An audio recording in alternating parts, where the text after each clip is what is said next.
الحمد لله رب العالمين على كل نعمته والصلاة والسلام على رسول الله صلى الله عليه وسلم. Inshallah ta'ala, we'll look at the concept of forgiveness. And what does it mean to forgive or to be forgiven? As we all know, Allah subhanahu wa ta'ala starts off the Quran by saying, Bismillahir Rahmanir Rahim. In the name of Allah, the most gracious, most merciful. And He describes Himself subhanahu wa ta'ala before anything else as being the most merciful and the most gracious, Ar-Rahman Ar-Rahim. And when we look into the Quran, we notice that Allah subhanahu wa ta'ala puts before us certain rights and responsibilities. And some of these rights and responsibilities are subjected to the mercy of Allah. Some of them are not. For example, Allah subhanahu wa ta'ala says, Say, O my servant, who have wronged themselves. Allah forgives all wrongdoings as long as you turn back to Him with sincere repentance. So whatever you have done that is wrong in the past, Allah subhanahu wa ta'ala is willing to forgive it, as long as you make a true repentance and you don't go back to it. But what happens, that is beyond the limits, that is beyond what Allah subhanahu wa ta'ala is going to forgive? What does one have to do in order to not be forgiven? So inshallah we avoid that. It is to come to Allah subhanahu wa ta'ala and die in a state of shirk, associating partners with Allah subhanahu wa ta'ala. So that is, for example, it's same as saying, Ya Allah, you created me, you put me on the earth, you gave me life, and then, recognizing all of this, and then worshipping other than Allah. Like somebody invites you to a party. You go to this party, you enjoy yourself, you eat the food, you drink their drinks, and when it's all done and over, you walk over to the next door neighbor's house and you say, Thank you very much, sir, you for providing me with everything you just gave me. It doesn't make any sense. So a person who dies in a state of committing shirk with Allah subhanahu wa ta'ala, committing kufr, and being ungrateful to the blessings Allah has bestowed upon them, and taking others in worship to Allah, or making lies about Allah subhanahu wa ta'ala by saying such things as Allah has daughters, or Allah has a son, or Allah is born of something, or Allah is married to someone, Allah looks like this, and giving images and shapes to Allah. All these things, or giving Allah human characteristics.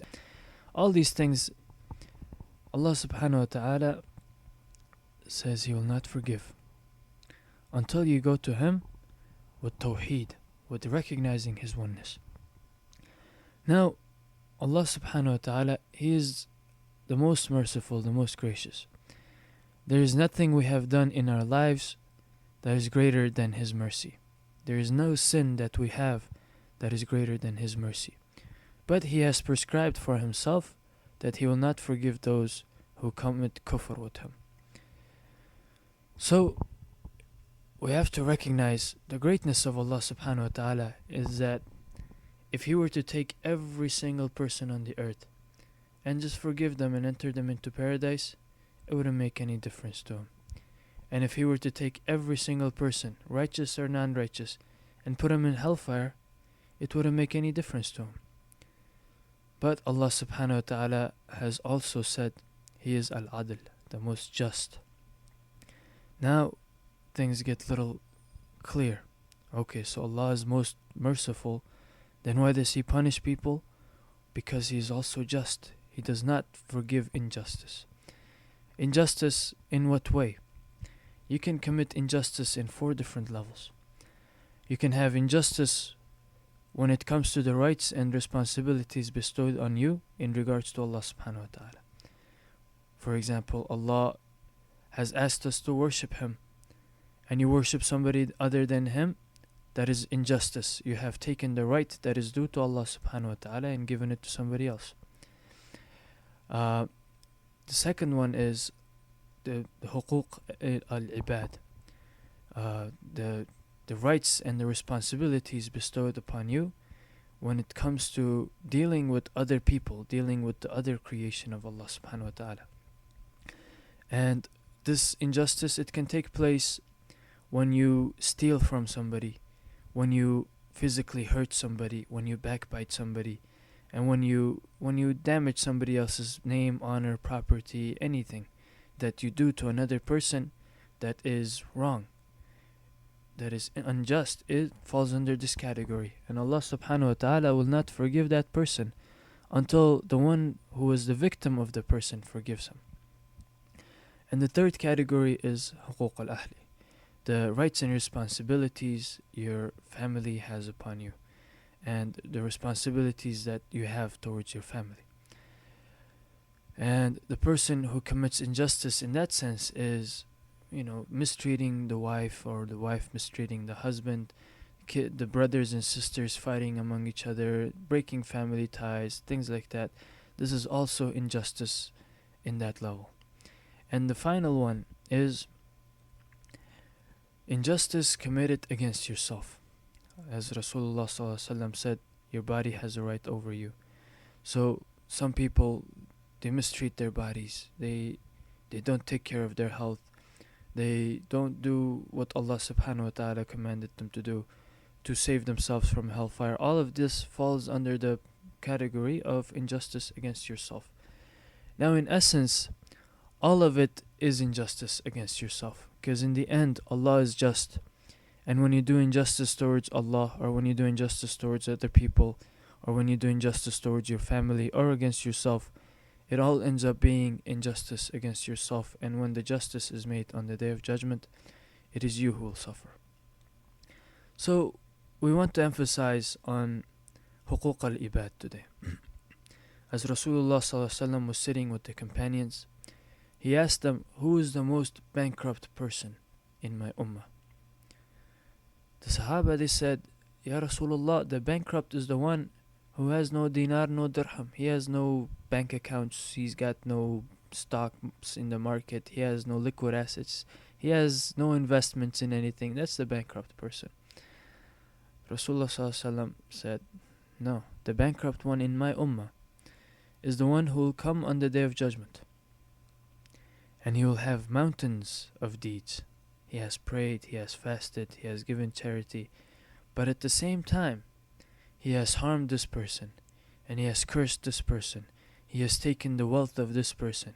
He has backbited this person. He has damaged other people. He has taken their rights. He has not fulfilled his responsibilities. So, on the Day of Judgment, Allah subhanahu wa ta'ala will show his justice. And the people that were his victims, they will come and they will claim from him that, Ya Allah, this person did such and such to me, so Allah will give him from his good deeds. And others will come and Allah will give him from his good deeds until he has no more good deeds left. And what he is left with is more people coming, asking for justice, and Allah takes their bad deeds and puts it on his account to establish the justice and to right the wrong that was done between him and his victims. So when it's all done and over, this man who came with mountains of good deeds has now mountains of bad deeds and no good deeds, and he will end up in hellfire. That is a true bankrupt person. Now, if we look at each other, if we look at our relationship with other people, there are a lot of people that have wronged us, and there are a lot of people that we have wronged. So how can we fix this up? Inshallah, if you're listening to this, a lot of people might be listening to it. The best thing we can do is forgive one another.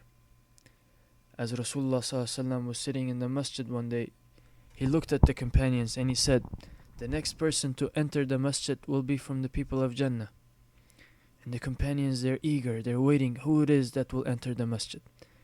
And this one of the Sahabi entered, and he had just made wudu, so water was dripping from his beards. And they were like, oh man, I wish I was that person. And next day, Rasulullah ﷺ said the same thing. The next person to enter from the gate is from the people of Jannah. And they're all eagerly waiting. And the same person enters, same situation, just made wudu, water dripping from his beard. And the third day again, the same person entered when Rasulullah ﷺ said, the next person to enter will be from the people of Jannah. So one of the Sahabi, he got a little curious. He said, what is this person doing? He thought to himself, what is he doing that will enter him to Jannah? And for 3 days consecutively, Rasulullah ﷺ pointed him out to us. So to find his secret, he went to this person and he said, brother, I got into an argument with my father. Can I stay with you for 3 days? SubhanAllah, the Sahaba, whenever they used to get into an argument or a fight with somebody, they would be mad at them for only 3 days, no more than that. In our days, don't ever talk to me again, and we walk away and hang up their phone calls. May Allah protect us. So the brother said, yes, you can stay with me for 3 days. So he stayed with him, watching his every move.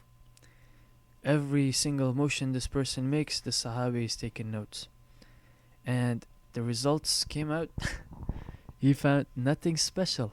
He found him to pray when it's time to pray, and he found him to sleeping when it's time to sleep, and he found him doing no extra prayers, no extra worship, no extra dhikr, nothing. By the way, he did pray his prayers, that's the basic requirement. So the person finally just walked up to the Sahabi and said, look, this is what happened.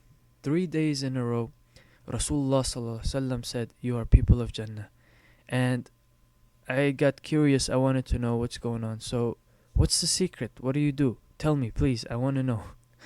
And the Sahabi thought about it. He said, well, I don't do anything really except that when I go to sleep, I think about all the people that wronged me.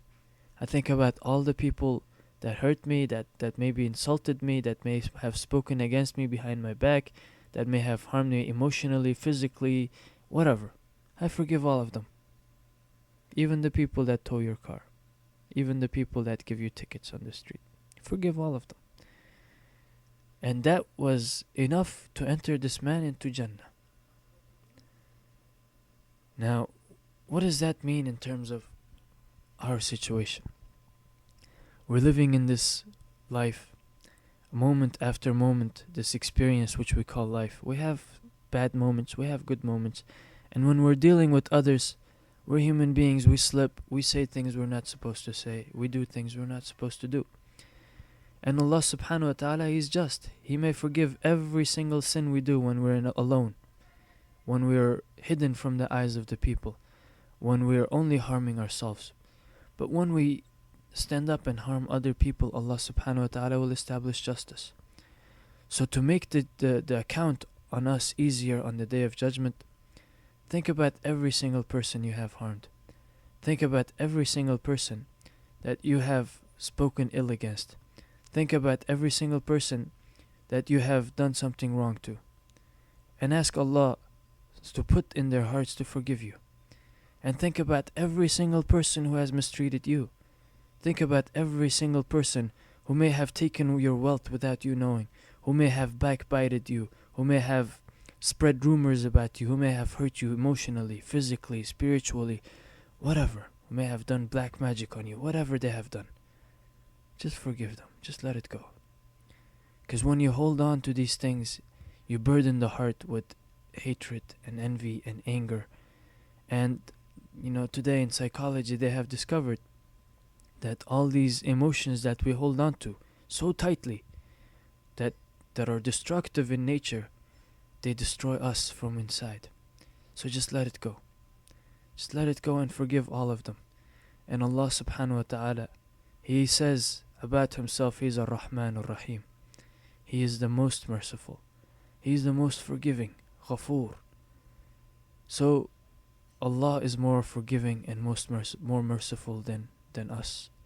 When we forgive others, Rasulullah ﷺ said, the one who shows mercy will receive mercy. The one who does not show mercy will not receive mercy. So we hope that Allah subhanahu wa ta'ala accept this from us and make us of those who have mercy in our hearts. Make us of those who have a heart that's conscious of Him subhanahu wa ta'ala, and make us of those who follow the sunnah of Rasulullah sallallahu alayhi wa sallam externally with our actions and internally with our hearts. Sallallahu ala Sayyidina Muhammad wa ala alihi wa sahbihi wa sallam.